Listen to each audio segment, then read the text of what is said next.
Hello guys, আসসালামু আলাইকুম। আশা করি আপনারা ভালো আছেন। আমি আপনাদের জন্য একটি নতুন ভিডিও নিয়ে এসেছি। তো ভিডিওটি হচ্ছে কিভাবে আপনারা রিয়েল ক্রিকেট গেমে বিপিএল খেলতে পারবেন। তো এই টপিক নিয়ে আজকের ভিডিও। তো আপনারা ভিডিওটা দেখেন, স্কিপ করবেন না। স্কিপ করলে আপনারা ভিডিওটা ভালো করে বুঝবেন না। তো বেশি কথা না বলে আমরা মূল ভিডিওতে চলে যাই। যাওয়ার আগে আমার একটা ছোট্ট রিকোয়েস্ট, ভিডিওটা লাইক করে দেন এবং যারা এখনো সাবস্ক্রাইব করেন নাই, চ্যানেলটা সাবস্ক্রাইব করে দেন। তো আমরা বেশি কথা না বলে ভিডিওটা শুরু করি। আমি আপনাদেরকে আমার গেমের স্ক্রিনে নিয়ে যাই। তো গাইজ, আমরা মোবাইল স্ক্রিনে চলে এসেছি। এবার আপনাদেরকে দেখাবো কিভাবে আপনারা বিপিএল খেলবেন। বিপিএল খেলার জন্য আপনারা এই অপশনে ক্লিক করবেন।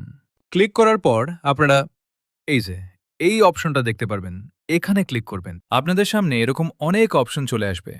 সেখান থেকে আপনারা একটু ডাইন দিকে স্কোর করলে দেখতে পারবেন এই যে এখানে লেখা আছে বিএসএল।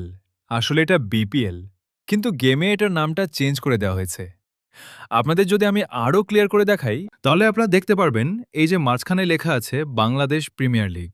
যদি আমরা এই বিপিএল খেলতে যাই, তাহলে আপনারা দেখতে পাবেন এই যে আমার এখানে 41 লেভেল দেখাচ্ছে, কিন্তু যদি আমি আমার লেভেল দেখাই তাহলে দেখেন মাত্র ৩।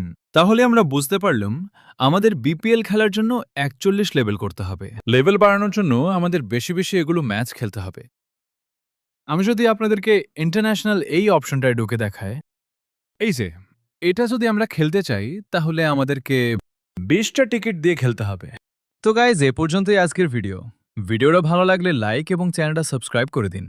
আপনারা যদি আমাকে কমেন্ট করেন তাহলে আমি আপনাদেরকে কিভাবে রিয়েল ক্রিকেট গেমে বেশি বেশি টিকিট কোথা থেকে পাবেন তা নিয়ে একটা ভিডিও নিয়ে আসব।